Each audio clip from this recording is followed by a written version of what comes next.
कहानी हिमाचल के एक छोटे से गांव झुमात्रा की है, जहां मुन्नी नाम की लड़की अपने बीमार पिता और दादी के साथ रहती थी।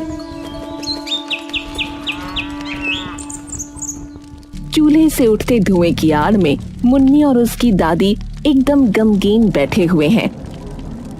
देखिए, इनका इलाज जल्दी ही शुरू करना पड़ेगा, नहीं तो इनका दूसरा गुर्दा भी सड़ना शुरू हो जाएगा, और अगर ऐसा हुआ तो हम इन्हें बचा नहीं पाएंगे। तारा और मुन्नी ये सुनते ही स्तब्ध रह जाते हैं। हम कैसे करेंगे सब? देखिए, वो मैं नहीं जानता, पर जितना जल्दी हो सके इन्हें उतनी जल्दी अस्पताल में भर्ती कराना होगा। तारा जमीन पर बैठकर अपना सर पकड़ लेती है। मुन्नी धीरे से तारा के कंधे पर हाथ रखती है। चिंता मत करो दादी, कुछ न कुछ जरूर हो जाएगा। अरे कैसे होगा? सर्दियां वैसे ही शुरू हो गई हैं, तो ज्यादा काम ना मिलेगा कहीं, और तू बच्ची है, मैं बेबस बुढ़िया। तो बता, हमें इस भरे जाड़े में कौन ही काम देगा? और थोड़े दिनों में तो बर्फीला तूफान भी आने वाला है। हाँ, और वो आया तो कहीं जाने का रास्ता न बचेगा। 1 महीना, और इतना वक्त हमारे पास नहीं है। तभी मुन्नी के दिमाग में एक तरकीब आती है। दादी, क्यों ना पापा को किसी सरकारी अस्पताल में भर्ती करा दे? हाँ, ये ठीक रहेगा, कल ही लेकर चलते हैं। तारा और मुन्नी अगले दिन ही सुरेश को अस्पताल लेकर पहुंच जाते हैं। सुरेश इशारा करके मुन्नी को अपने पास बुलाता है। मुन्नी सुरेश के मुंह की तरफ हल्की सी झुक जाती है। जी पापा। यहाँ आने का कोई फायदा नहीं है बेटी, कोई फायदा नहीं है। पापा, एक बार पूछ के तो देख लेते हैं। अरे मैं कह रहा हूँ ना, वापस चलो बेटिया। अच्छा ठीक है, एक बार डॉक्टर से बात कर लें, फिर चले जाएंगे बस। हे राम, इतनी लंबी लाइन है। मुन्नी अस्पताल के चारों ओर नजर घुमाती है। पूरे अस्पताल में कोई जमीन पर बैठकर खाना खा रहा है, तो कोई पिछली कई रातों से वहीं सो रहा है। दादी, ये लोग ऐसे क्यों बैठे हैं? बेटा, देश में गरीबी की कमी थोड़े ही है। जिनके पास एक धेला नहीं है, वो तो बेचारे अपने स्वास्थ्य के लिए यहीं आएंगे ना। तो ये लोग तो सो रहे हैं। हाँ, तो कई दिन हो गए होंगे इन्हें, इनका नंबर आने में टाइम लग गया होगा। ये सुनते ही वो एकदम से घबरा गई। सिर्फ डॉक्टर से दिखाने में इतना इंतजार करना पड़ रहा है, तो भर्ती करने में कितना वक्त लग जाएगा? क्या हुआ? मुन्नी एकदम से अपने ख्यालों से बाहर आई। अब नहीं, कुछ नहीं। सुबह से शाम हो गई, लेकिन मुन्नी और तारा भूखे प्यासे अभी भी वहीं खड़े थे। काफी देर बाद राह देखने के जब उनका नंबर आया, तभी उनके सामने एक आदमी आया, जिसकी गोद में उसका 5-6 साल का बेटा था। वो बिना कुछ कहे सीधा अंदर घुस गया। अरे ये क्या बदतमीजी है, हमारा नंबर था। तभी गेट पे खड़ा चौकीदार उन पर हंसने लगा। अरे बेटा, नंबर चाहे किसी का हो, उससे कोई फर्क नहीं पड़ता। ये जो गया है ना, ये इस अस्पताल के सीएमओ का भतीजा है। तो उसे क्या जरूरत पड़ी है तुम्हारी तरह लाइन में खड़े रहने की? है पर ये तो गलत बात है ना। अब भाई गलत है सही है वो तो मुझे नहीं पता बेटा है। मुन्नी परेशान होकर अपनी दादी की तरफ देखती है। अब क्या ही कर सकते हैं बेटे। कुछ देर इंतजार करने के बाद आखिरकार मुन्नी और तारा का नंबर जब आया, तभी उनके सामने चौकीदार खड़ा हुआ। अरे अब चलो, अब कल देखेंगे डॉक्टर साहब। 5 बज गए हैं, उनके जाने का वक्त हो गया है, चलो। अरे पर ये क्या बात हुई, हम सुबह से लाइन में खड़े हैं। अरे तो मैं क्या करूं, उन्हें यहीं रोक लूं क्या? 5 बजे जाते हैं वो। अरे मुझे बस अपने पापा का इलाज करवाना है। अच्छा, भर्ती कराने आए हो क्या? हैं? भूल जाओ, भूल। हाँ, अगले महीने तक तो नंबर आने का कोई मौका ही नहीं है। सारे बेड बुक पड़े हैं, सब फुल है। इन्हें देख रही हो? ये जो जमीन पर लेटे हुए हैं, ये पिछले जो है ना 2 हफ्तों से यहीं पर है। अब बोलो। हे राम, अगले महीने तक तो पूरा गांव बर्फ में ढक जाएगा। इतना वक्त नहीं है दादी हमारे पास। मुन्नी व्हील चेयर पर बैठे अपने मजबूर बाप की ओर देखती है, जिसकी गर्दन कमजोरी और मायूसी से झुकी हुई थी। अब क्या करें दादी? फिलहाल तो घर ही चल बेटा, और क्या ही कर सकते हैं। तारा अपने झोले में से एक चादर निकालती है। मुन्नी, ये ले, इसे ओढ़ा दे, ठंड हो रही है। मुन्नी वो चादर अपने पिता को ओढ़ा देती है। मुन्नी। हाँ बापू। मुझे तुझसे कुछ बात करनी है बेटी। क्या? घर चल के बताता हूँ, चल। ठीक है।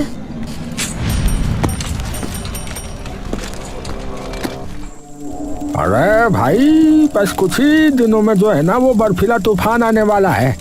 पूरा गांव जम जाएगा फिर तो।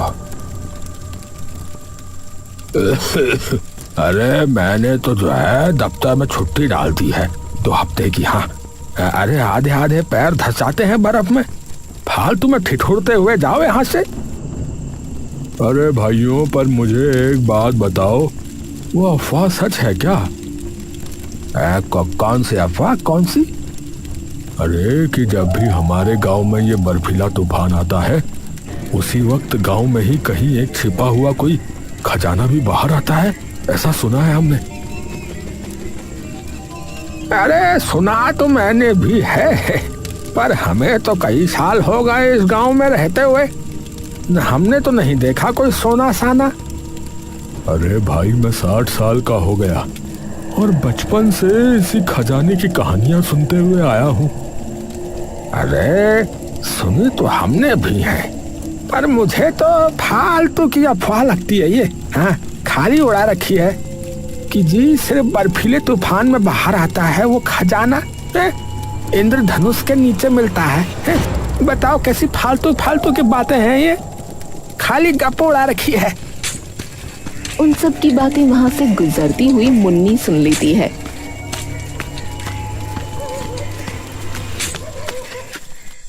तारा चूल्हे पे खाना बना रही होती है कि तभी मुन्नी उसके पास आकर बैठ जाती है। दादी, दादी, जब हम लोग आ रहे थे ना, तो आपने उन बूढ़ों की बात सुनी थी?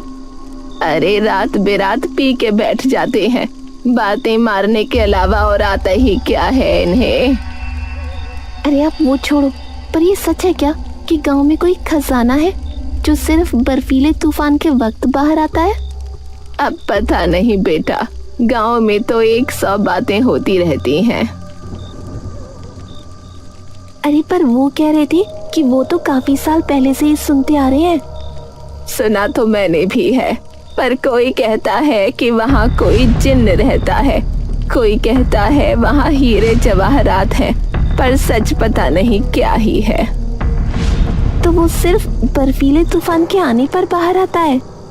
अरे बाहर नहीं आता, मतलब वैसे तो मुझे भी नहीं पता कि क्या होता है, पर जितना मैंने सुना है, जब बर्फीला तूफान आता है तो जहाँ वो खजाना है उस जगह का दरवाजा खुल जाता है। दरवाजा? हाँ, कोई कहता है कि गांव की सबसे ऊंची पहाड़ी पे है वो खजाना, तो कोई कहता है पानी के नीचे। अच्छा, पता नहीं बेटा, सारी सुनी सुनाई बातें हैं गांव वालों की। तो ये बात छोड़, अपने पापा की रोटी डाल दे एक थाली में। ठीक है। मुन्नी उठकर सुरेश का खाना लेकर उसके पास जाती है। बापू। सुरेश एकदम से आंखें खोलता है। हाँ बेटी बोल। खाना खा लो। हाँ मुन्नी। सुन बेटी, जरा बात करनी है तुझसे, सुन। मुन्नी चुपचाप सुरेश के बगल में बैठ जाती है। हाँ बेटी, मेरी बात जो है ना वो ध्यान से सुनियो। अब क्या हुआ है बापू? बेटा देख, अब तो कहीं ना कहीं तुझे भी पता है और मुझे भी कि मैं ज्यादा दिन का हूं नहीं अब। बापू ऐसी बातें क्यों कर रहे हो आप?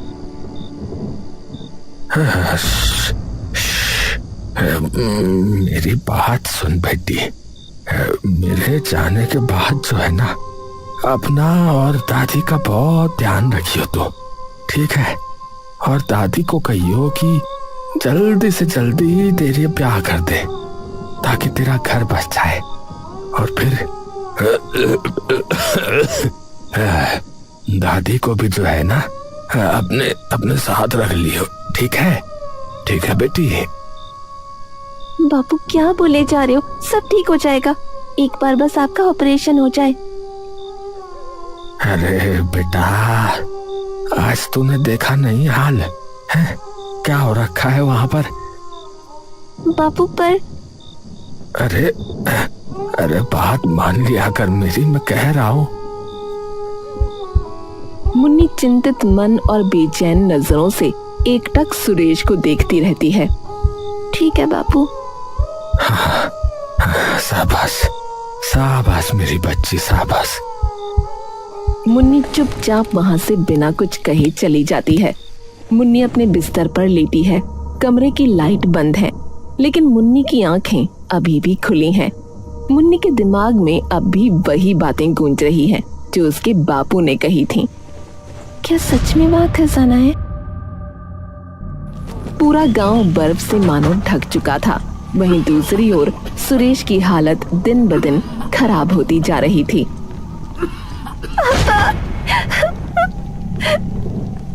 हे भगवान, इस तूफान में तो अब कोई डॉक्टर भी नहीं आने वाला। मन्नी, बेटी मन्नी, मेरी बातें याद है ना तेरे को? याद है ना? बोल। बापू कुछ नहीं होगा, भरोसा रखो। वादा कर बेटी, वादा कर। सुरेश मुन्नी के आगे अपने हाथ बढ़ाता है। वादा कर बेटी, वादा कर। वादा करती हूँ बापू कि आपको ठीक करके रहूंगी। मुन्नी झट से बिस्तर से उठती है और अपने लोहे के संदूक को खोलकर उसमें से एक मोटा ऊनी जैकेट निकालती है और एक बस्ता टांग कर बाहर जाने लगती है। बेटा कहाँ जा रही है? बाहर तूफान आया हुआ है, बहुत बुरा। आखिरी उम्मीद ढूंढने जा रही हूँ दादी, बापू और हमारी। अरे मुन्नी, मुन्नी नहीं।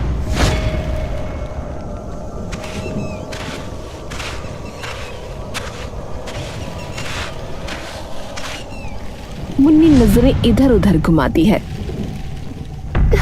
दादी कह रही थी गांव की सबसे ऊंची पहाड़ी पर है, वहीं चलती हूँ। मुन्नी अपनी दाईं ओर देखती है। तूफान में कुछ भी नहीं दिख पा रहा है, तो इसी दिशा में आगे बढ़ने के अलावा और कोई चारा नहीं है। तूफान अब धीरे धीरे और बढ़ने लगा था और उसके पैर बर्फ में धंसते जा रहे थे कि तभी उसे कई लोगों के चिल्लाने की आवाजें आने लगीं। अरे बचाओ, अरे बचाओ हमें, बचाओ हमें, बचाओ, बचाओ, कोई तो बचाओ। ये आवाजें कहाँ से आ रही हैं? अरे बचाओ हमें। मुन्नी धीरे धीरे उन आवाजों की तरफ बर्फ की मोटी परतें चीरते हुए आगे बढ़ने लगी और तभी मुन्नी देखती है कि दूर एक पहाड़ी पर कुछ चमक रहा है। ये क्या चमक रहा है? अरे बचाओ हमें, अरे तूफान आ गया, अरे बचाओ भाई, अरे भागो, बचाओ, बचाओ, कोई तो बचाओ।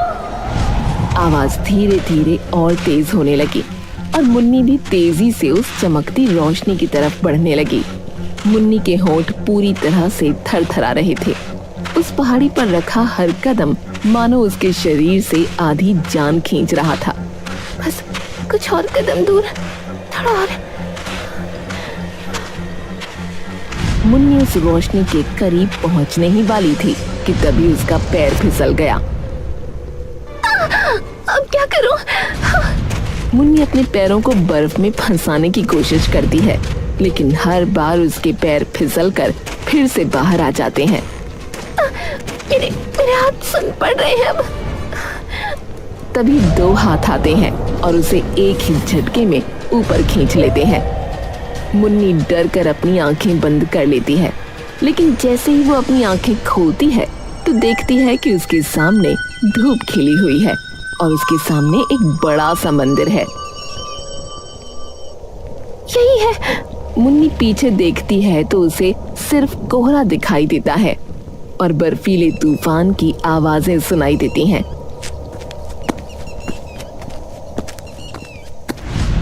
इसमें तो कोई ताला नहीं है, ना चाबी डालने का कुछ। मुन्नी मंदिर के आसपास घूमकर देखने लगती है कि तभी उसकी नजर एक पत्थर पर पड़ती है जो बर्फ का बना होता है। मुन्नी भागकर उस पत्थर को उठाती है। इतनी भारी धूप में बर्फ? मुन्नी उस पत्थर को अपने बैग में रखकर फिर से इधर उधर देखने लगती है कि तभी उसे दिखता है कि उसके सामने एक झाड़ी में से हल्का हल्का धुआं बाहर आ रहा है। मुन्नी धीरे से उन झाड़ियों की तरफ जाती है और देखती है कि वहां पड़े 2 पत्थरों में से धुआं निकल रहा है। समझ गई। मुन्नी अपने बैग से कपड़ा निकालती है और हाथों में बांधकर उन दोनों पत्थरों को उठा लेती है और दौड़ते हुए दरवाजे के पास चली जाती है। गरम मतलब लाल और नीला मतलब ठंडा। मंदिर का दरवाजा देखते ही देखते अपने आप खुल जाता है। मुन्नी जैसे ही अंदर घुसती है तो सामने का नजारा देखकर दंग रह जाती है। उसकी आंखों के सामने एक छोटा सा तालाब था जिस पर एक बर्फ की परत चढ़ी हुई थी और उस पर एक इंद्रधनुष बना हुआ था। इंद्रधनुष? गांव वाले कह रहे थे कि खजाना इंद्रधनुष के नीचे है। मुन्नी दौड़ती हुई उस इंद्रधनुष के पास गई और जैसे ही उसकी नजर इंद्रधनुष के नीचे जमे हुए तालाब पर पड़ी, वो एकदम से पीछे हो गई। ये लोग कौन है?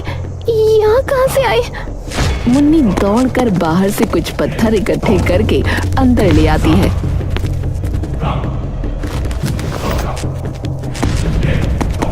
और एक एक करके उन पत्थरों को खिड़की पर मारकर उस पर जमी बर्फ को तोड़ देती है। और जैसे ही सूरज की किरणें इंद्रधनुष को ध्वस्त कर उस तालाब की बर्फ पर पड़ती हैं, वो बर्फ देखते ही देखते कुछ ही देर में पिघल जाती है, लेकिन उन शरीरों की स्थिति वैसी की वैसी रहती है। बस उनकी निष्क्रिय आत्माएं एक एक कर मुन्नी के सामने आकर खड़ी हो जाती हैं और देखते ही देखते बाहर हड़कंप मचाता तूफान भी अचानक से शांत हो जाता है। नहीं नहीं बेटी, डरो मत। तुमने तो हमें मुक्त किया है इस जगह से। आप कौन हैं? और ये लोग कौन हैं? और ये मंदिर? इस गांव के कुल देवता हिमावन का मंदिर है ये। कई वर्षों पहले यहाँ एक बहुत भयानक बर्फीला तूफान आया था जिसमें मैं और ये लोग यहीं फंस गए। सबने खूब गुहार लगाई, लेकिन मदद के लिए कोई नहीं आ सका। और बस तब से ये लोग भी और मैं भी यही हैं। लेकिन लोग तो कहते हैं यहाँ पर कोई खजाना है या जिन्न है। अरे बेटी, जितने मुंह उतनी बातें। तुमने आवाजें सुनी थी ना कुछ लोगों की? हाँ। मुन्नी के चेहरे पर एक बार फिर से मायूसी छा जाती है। मतलब यहाँ कोई खजाना नहीं है? क्या हुआ बेटी? एकदम से इतनी उदास क्यों हो गई? मुन्नी पंडित जी को सारी बात बता देती है। अच्छा, दुविधा तो है, पर तुम्हारी सहायता शायद मैं कर सकता हूं। वो कैसे? मंदिर की दान पेटी में जो पैसे हैं वो तुम ले जाओ बेटी। पर ये पैसे मंदिर के हैं। बेटी, दान पेटी में डाले गए पैसे जरूरतमंद के होते हैं, और इस मंदिर पर तो अब कोई आता भी नहीं है। मुन्नी पंडित जी की बात सुनकर रो पड़ती है और उनके सामने हाथ जोड़ लेती है। आपका बहुत बहुत शुक्रिया पंडित जी, आपने हमारे परिवार को बचा लिया। पर पंडित जी, तालाब में पड़े उन शरीरों का क्या होगा? बाहर तूफान थम गया है, तो गांव वालों को बुलाकर हमारा अंतिम संस्कार करवा दो। बस इतना ही बहुत है बेटी, क्योंकि अकेली तो तुम भी नहीं कर पाओगी ये काम। जी पंडित जी, वैसे पंडित जी बाहर कहीं बर्फ नहीं है, सिर्फ खिड़की और तालाब पर ही क्यों, और वो भी इतनी भारी धूप में। ये तो तुम्हें भी महसूस हो रहा होगा बेटी। तुम्हें गर्मी लग रही है इतने सारे कपड़े पहनने के बावजूद। मुझे तो जरा भी गर्मी नहीं लग रही। बेटी, भगवान के घर में खड़ी हो तो चमत्कार तो होंगे ही। सही बात है। मुन्नी दान की पेटी के सारे पैसे इकट्ठे कर बाहर निकलती है और देखती है कि तूफान शांत हो चुका है।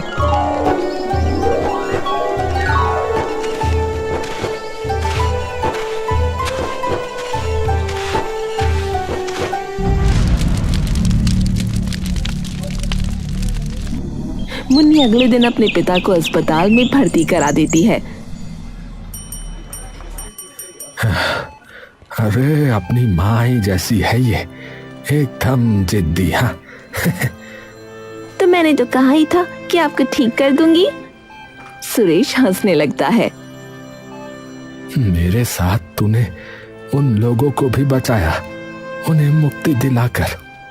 सिर्फ कोमल दिल की ही नहीं, बल्कि दिलेर भी है तू, मेरी छोटी शेरनी कहीं की। चल अब। वो तो मैं हूँ।